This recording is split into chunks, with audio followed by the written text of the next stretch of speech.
I love the expression, it's a mystery. It's a mystery.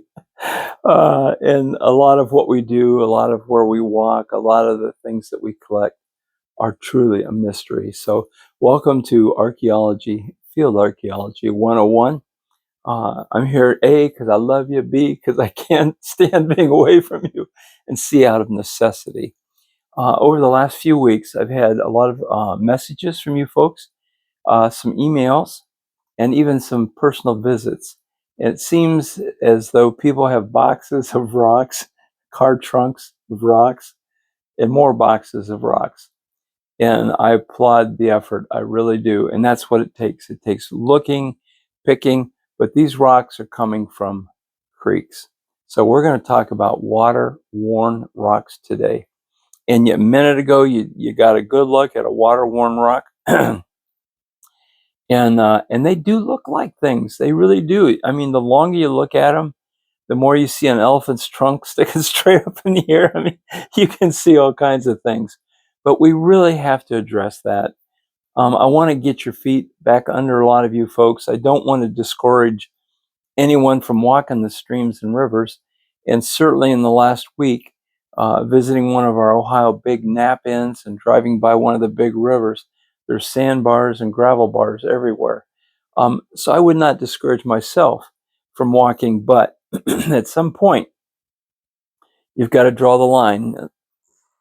And the question is, when we're looking at water-worn rocks, are they a geofact or are they an artifact? Now, these are not just topical words like, oh, hey, that's cool. No, these are concepts. These are important brain embedded concepts that you want to get your feet under these things and to be able to ask not just the question, what is it, but actually have some substance that you can weigh it out and make an educated decision on this one. So what I did is I took a look at water-worn rocks and three things came to mind quickly: context, the geology, and the archaeology. And so, like I said, if you're trying to weigh this out, is it a geofact or an artifact? You've got to have a plummet. You've got to have something to go back to get your feet under you before you can come forward. So I quickly made some notes. I'm going to talk about this, and then I'm going to actually repeat it again in my notes. It's that important to me that I want to repeat it. And I am so grateful for all the pictures and the trips and meeting a lot of you folks. And honestly, I never get tired of looking just like you, and that's what keeps us walking. So let's take a look at this. Artifact or geofact, context. I can't say this enough. This is a word that should be, if you visualize your old cowboy movies, they got a branding iron they pulled out and they in the fire on the side of a heifer, and boom, off it goes. Right there, this needs to be branded in your brain. Context. Where did it come from? Does it belong on the site? Context. Does it belong? When you're in a stream or creek, is this an exceptional one piece? Or are there many things made from this material with many different shapes? Obviously, if it's many and many different shapes, it belongs there. It's common. And these things are going to start becoming evidence that you can look at it and make the final judgment on artifact or geofact. So let's add to that the geology. What is it made from? What are these quote unquote rocks that you're finding in the streams or rivers? If you think they're artifacts, then what are they using them for? So, and that's a fair question. And if I'm using slate to do the job of a steel hammer on a steel nail, it's not going to work. So these rocks, these water-worn rocks, for the most part, whether it's shale or a heavy duty sedimentary rock of perhaps limestone or which may lean into a metamorphic, but a really soft material, these things have to be considered. So let's what is it made from? Well, guess what? Get on one of your sites, go to one of your villages, read some books, look at the material that's coming off of a village site. And how many water-worn rocks do you see on a village site? Versus maybe 99% are made out of, and let's pop over here for a second, are made out of just some of these. And none of this is that really chalky, water-worn rock. These are bona fide artifacts that have come off village sites. And if you notice, most all of these are made out of really hard material, at least metamorphic, with most of these being igneous. So let's just cruise. We've got a full, this is kind of cool. It's a 3/4 grooved axe, but it's made out of probably a middle hardness rock. We've got a piece of slate, actually, and you can see a groove right here, a little pounding going on up here, and the blade is broken, and it was broken right here from usage. Well, slate is soft, and you're not going to use that on hard stone, and actually even a log can break this slate axe up like that. So we got to rethink what they're using them for. But of all these rocks on a village site, these are the softest material, and yet they're hard material. And then we look at a broken pestle that has been repolished and reused.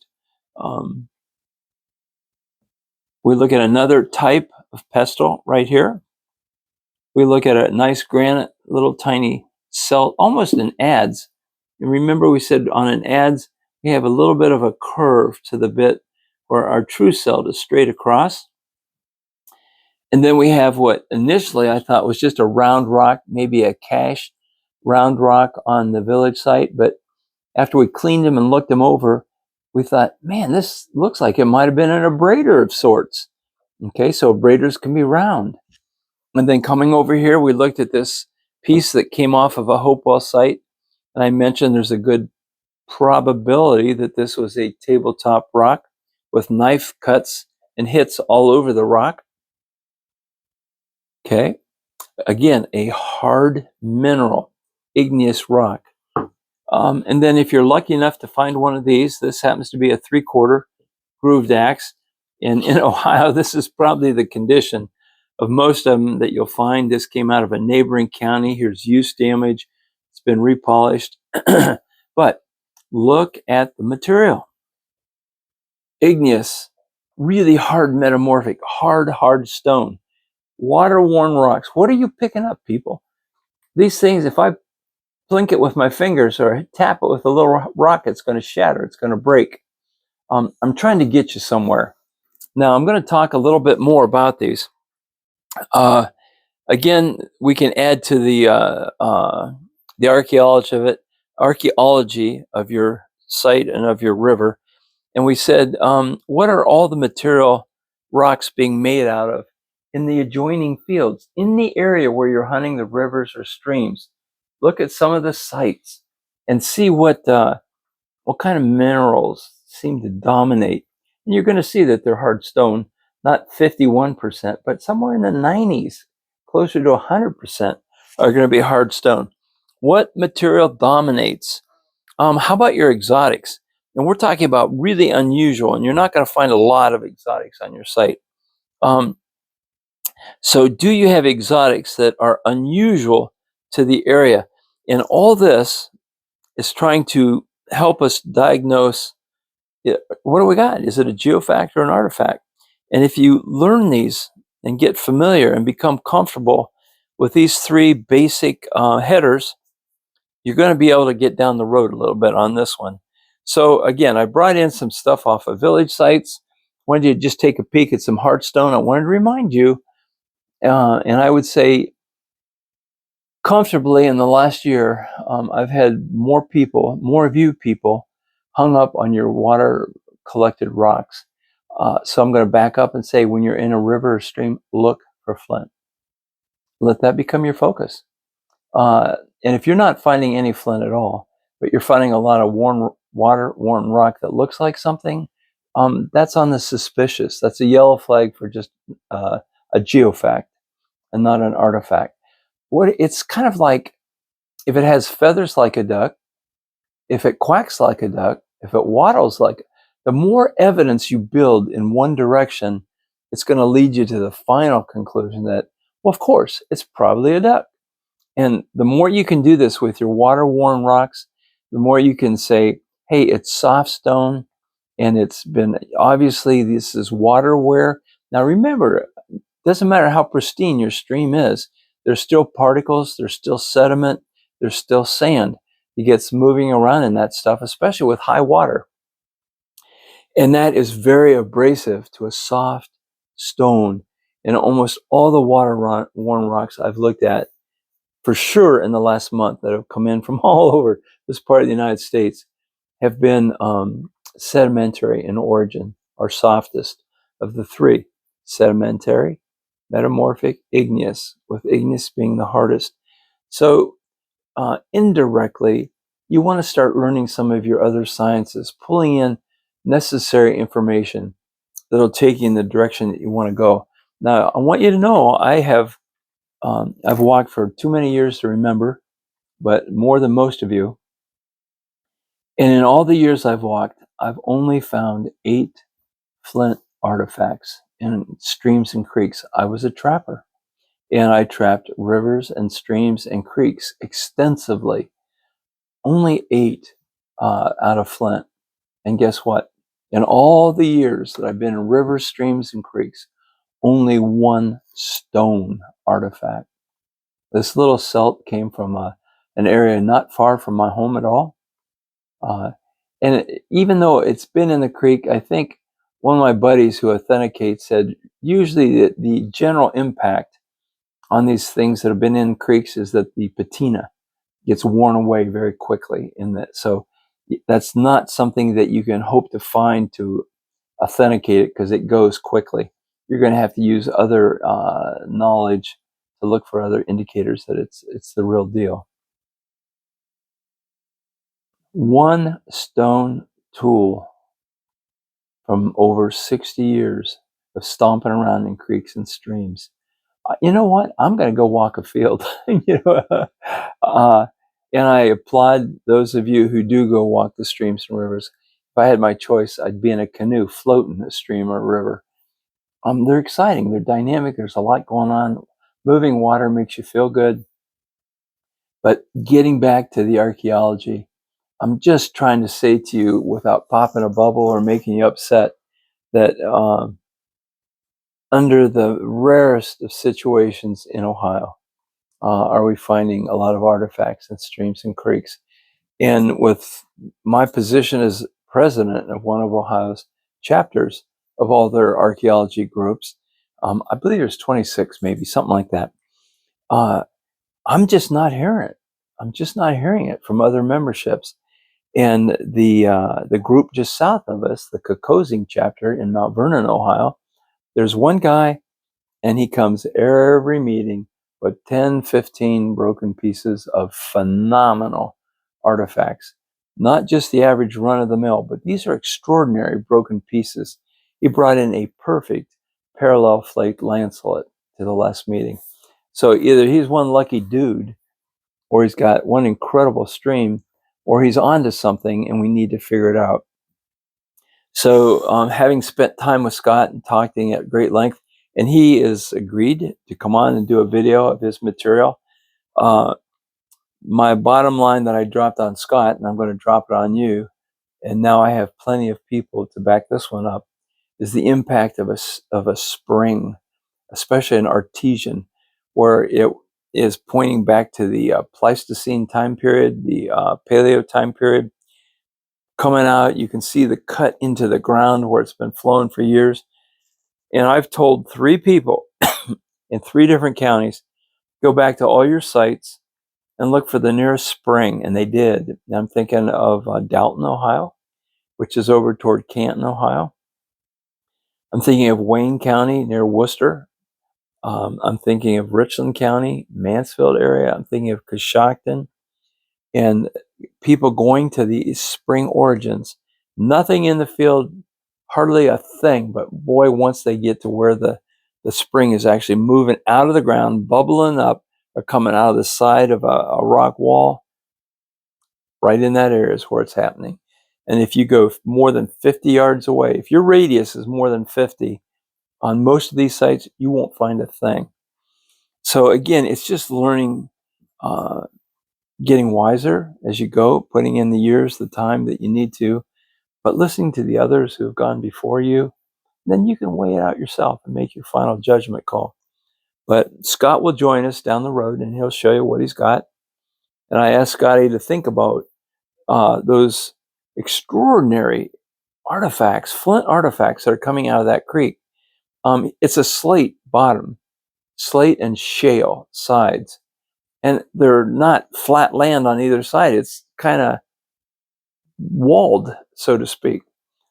That's even a greater mystery because you can't say it came from nearby sites and just washed down in, which points back to, we know that the prehistoric people seem to have special notice of the gods up here and the gods in the water.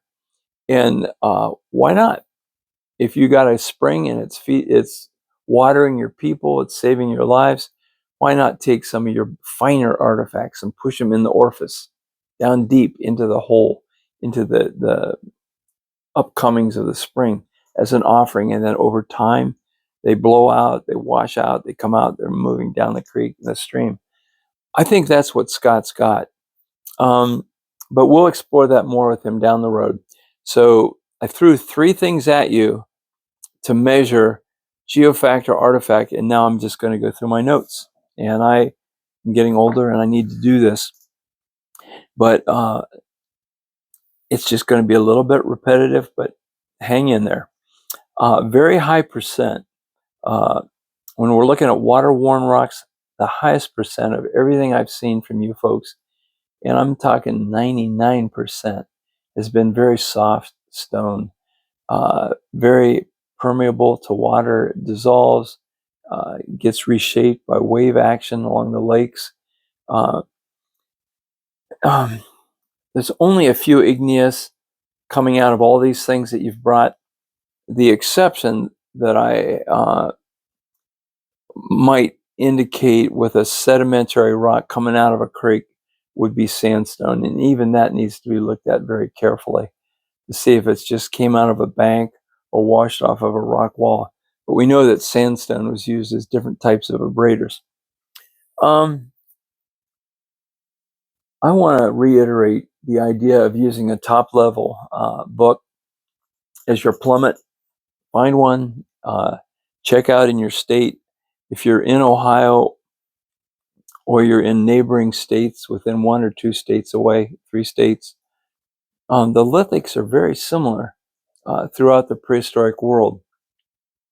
So with this, you can get a look at the majority of the artifacts, and you're going to get a real eye opener when you start looking at these things. I'm going to quickly open up to pestles because the person that found this water-worn rock was thinking it might have been used as some type of a pestle or a hammerstone. There is no evidence on that piece, okay? So we have this, and we have one other type of pestle. There's actually several. And so I was trying to show them to get them an idea of what things really look like. And if this thing is so far-fetched from the plummet, from what is, then it's going to be a geofact. You've got to buy into this, that that there are markers, there are tuning forks, there are artifacts that lay out the background that everything else measures up to. So water-worn or prehistoric, look with what is and see if there's possibilities there. I think it's good to start when you're young, not necessarily age-wise, but young in terms of getting out there and looking for artifacts. To work with the obvious, to work with what's probably the easiest, and to build on and challenge yourself from there. If you insist to go to the streams and creeks, and that's fine. I have 8 friends that do that. Of the 8, Scott's the most successful. The rest of them can spend a whole day kayaking along creeks and streams and maybe come home with 1 broken arrowhead, or maybe a whole arrowhead and a scraper, an entire day. So my point is, start easy, start obvious, start working with flint. Yes, if you're in areas that have village sites or significant campsites around it, the banks cave in, they wash, they'll go in, and things will end up in the creek. Start with the obvious, train your eye, have a plummet that leads you back to what is. And I think from there, you can branch out. I would say, and I think that you also would agree, that your highest success has been in the fields and not in the streams. And I know we have these low ebb times of the year where there's crops in the fields, nowhere else to go. I understand that, but keep some things in mind. One is look for flint and use your plummets. Use what is already out there to measure up your stuff. Is any of it made out of that material? And the answer is no. Now, we looked at last fall a large group of water-worn rocks that came in from the Cincinnati area. A couple weeks ago, I looked at some water-worn rocks that came out of the Darby Creek area, western Ohio. But when you lay them down with what is, the rocks that we do find on village sites, the rocks that we do find on campsites, looking at the mineral, all kinds of mineral types, but the majority are hard stone.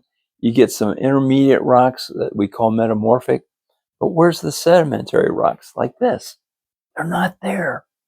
So 1 + 1 is 2, + 2 is 4. Stick with the obvious, work there, and then see where you end up. I think when in doubt, if you're in doubt about something being water worn or being an artifact, what is it? When in doubt, it's probably not. It would have to be everybody looks and says, yeah, it is. And and I know you're stretching it and you're stretching it, and good for you as much as you can, but be teachable, embrace learning, and find the joy in learning from others, especially others who've gone further or been out there longer. But I got to tell you, you got to have these plummets that can pull you back to what is trustworthy. And when you start looking at the majority of all rock that's being used, and then you look at your water-worn rocks, you got to start asking yourself, I need more evidence, okay?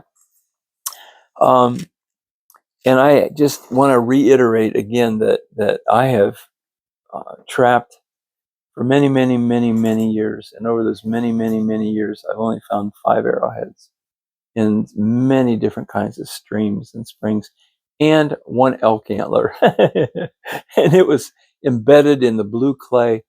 It took 2 of us to dig and pull it out of the clay. And what was really neat is that when we got them out, we noticed that a lot of the points to the tines were missing. And I'm like, oh, good. They're using these as points, as batons.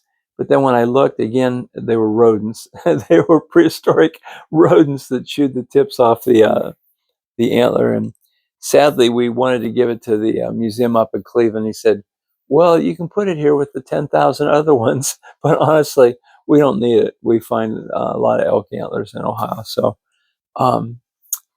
people, that is pretty much it. I coasted through it, and I brought some things to mind. Please don't hesitate to ask questions under your messages. I know that it's going to be a big disappointment for some of you, but I hope as a family we can move forward and make all of us stronger. Don't ever be afraid to ask questions, and don't. I've had a lot of really silly ones in my day, and occasionally still do. And but don't give up. Just use your markers. Use what you know. Use your plummet. Use your tuning forks. Start there. And when you find something and it's unusual, it's going to go into the exotic category. But then common sense. And you guys, thank you for making your trips to my place. It was really great. New friendships, new people. But some of you are going to have the biggest rock gardens I've ever seen in my life. And that's okay. And that's okay. I just received a lot of artifacts from Pennsylvania, this past week. Came out of a collection of an archaeologist, a longtime archaeologist who passed away, and his wife brought the stuff, and I was going through it, and one of my questions was, how much of this came out of a stream or river? And she started smiling, and I said, yeah, everybody is faced with that conundrum, and but that's where we need each other, and that's why you get together in the wintertime with buddies and friends. And what do you think? So, water-worn. Is it a geofact or an artifact? I'm going to tell you straight up, if it's a hardstone mineral in a stream, it's probably going to end up being water-worn. Sorry about that. Which puts it in the geofact category. Occasionally, and like I said, among all of my walkers that I know, and I sure do know a bunch, how many of you have found a really nice granite or hardstone tool in a creek or a stream? It's a chorus of crickets. Yeah, no one's finding them. That that would discourage me. But if I know I have a rock shelter and the creek or the stream is below it, yeah, I might kick around in the summer when things are slow. So thanks for hanging out with us. This one last thing I want to show you. You'll hear about this one in a little bit later. This is schist. And we find schist, this mineral, it's a very hard mineral, all over the state of Ohio. And as you're looking at it, there should be some things on here that are like, hey, wait a minute, what's that? Well, you recognize it as schist. And we know that it was used as an abrader of sorts. This was found in western Ohio. But when I rub my finger, I can see it's been polished, but when I rub it, it's a slight concavity, and I can see that it's been polished on the sides. So this was not a field break. These were prehistoric breaks in that part of Ohio. When we're dealing with Fort Ancient, we often get these exciting, I want to call them hieroglyphics, but that's what they remind me of. And but once again, it was not in a creek. It was out in a plowed field on a village site. Okay, so your turn to teach, and I'll listen. Thanks for being a part of Archaeology 101, and to all you folks that I got to meet this past week at a huge nap-in family. And we'll see you again shortly with our next shooting, okay? Later.